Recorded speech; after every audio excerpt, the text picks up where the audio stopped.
This is the Angel Clark Show. Recap.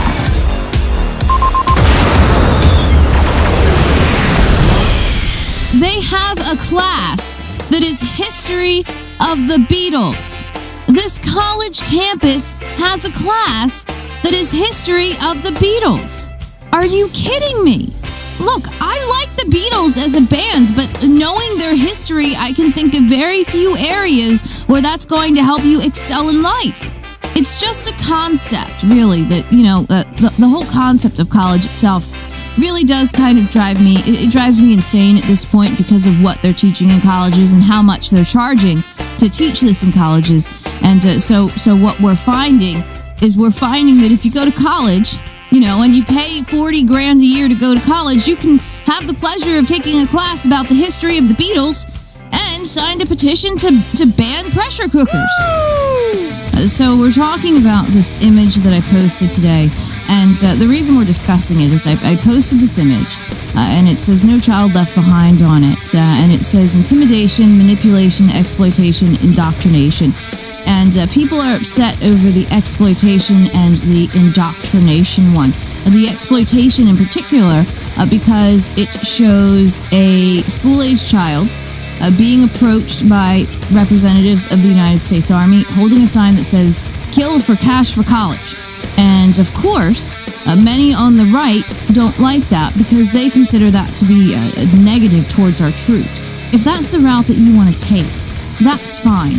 But have you ever attempted to contact the schools and say, you know what, I don't think that I like the idea of you trying to recruit my children into the military at the tender age of 17? Because what happens is if you contact them and ask them that, they ignore you and they tell you, no, they're there.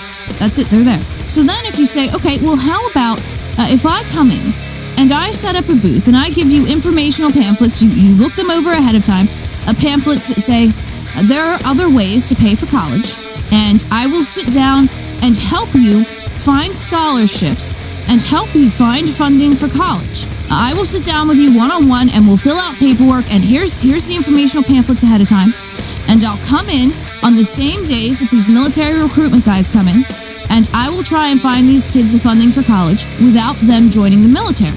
Have you ever tried to do that? Because I've got friends who have tried to do that. And do you know what happened? Every single one of them banned from high school property. Banned from high school property. Because they wanted to inform teenagers that there were other ways to pay for college, that they did not necessarily have to even go to college, but also that they didn't have to join the military to pay for college. So what we're seeing is we are, in fact, seeing exploitation because these politicians decide we need to go to war. We're very close right now to sending troops to Syria. We're very close to troops on the ground in Syria. And politicians are promoting these troops being on the ground. Do you think these politicians are sending their children to fight and die? No, they are sending your children.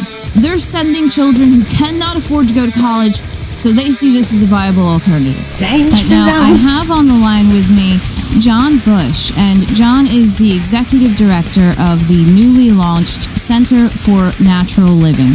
He lives in Austin, Texas with his fiancée, Kat, and his 2 children. He's been a well-known liberty activist for years and now has found his niche in the voluntary sustainability area of outreach. Now, John, I actually want to take a moment. You said that this is a tax-deductible program that you guys are doing. So was that a difficult decision for you guys to make, to decide to actually deal with the government on that aspect? Yeah, we try to lead our lives as consistent as possible.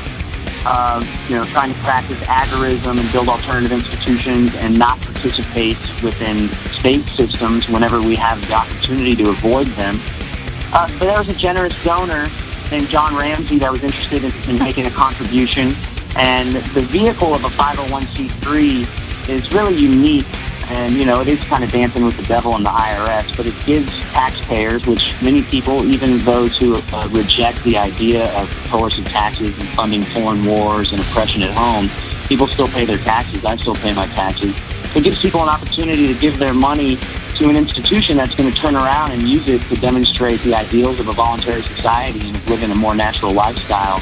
You also told me that there were some specific diseases that raw milk helps to fight. Yes, and of course the government will tell you this is all anecdotal evidence, but I believe true life healing stories are good to know about. And I know personally of people that have overcome asthma, eczema, allergies, arthritis. Fermented dairy helps with digestive disorders like IBS and Crohn's disease. It also helps cancer patients and others with compromised immune systems. So there are many, many compelling reasons that people need access to this food. And the fact that any state of our union would get in the way of somebody's health progress, I think is a real shame. And we also have on the line with us one of my very favoritist people ever, and that would be Angela Keaton. Now, if you want to interact with Angela, she has given up on Facebook, as so many of us really, really wish that we could. So you can head to Twitter, and Anti-War2 is Angela Keaton on Twitter. And I believe that today we wanted to start out with Bradley Manning. Is that correct? That's correct, Angel. You know how Mike shy I am, and I say no to everybody, even people like Jeff Berwick and so on, some really cool people. But this is too important, and this is the most burning issue with me right now. Is the great American patriot Bradley Manning in the clink now for well over 1,000 days, being kept in a cage. I'll just cut to the chase. What happened was in San Francisco. The annual Gay Pride Parade is coming up, and time to name a grand marshal. And who else better, who more symbolic of pride and Stonewall and freedom and gay liberation than a real American hero like Bradley Manning? I mean, that's a guy with stones. I mean, he makes you proud to be an American. I mean, if there's anything like, for an anarchist like me, I mean, it's, I can never, I'm just not into the whole patriotism, nationalism thing, but if those ACLU red, white, and blue values with the Constitution mean anything, they're embodied in Bradley Manning. So, of course, we're all celebrated. I mean, I live in West Hollywood, in the neighborhood here in LA. Naturally, given my positions on gay rights and against empire, I'm practically singing around my house. This is awesome. This is a wonderful thing, especially given that many people in the gay establishment have not exactly taken up Bradley Manning's cause. Well, within hours, the organization for San Francisco Pride took back, it renounced that decision, threatened to punish anyone involved, and wants no ostentatious displays of Bradley Manning support at San Francisco Pride. It is Friday. That means we have the best music ever. Run around naked without any fear. The law knows better than to come out here. Here on Fridays, it's Economic Roundup Day. I have on the line with me Ken Georgian. Ken is the National Finance Examiner for Examiner.com. I know that you're right now holding on to probably 20 different stories, and you've got to narrow down which 8 you're going to get to. So let's do it, man. About a month ago, we talked about in Britain that they were selling dog and cat meat in place of beef for some of the restaurants.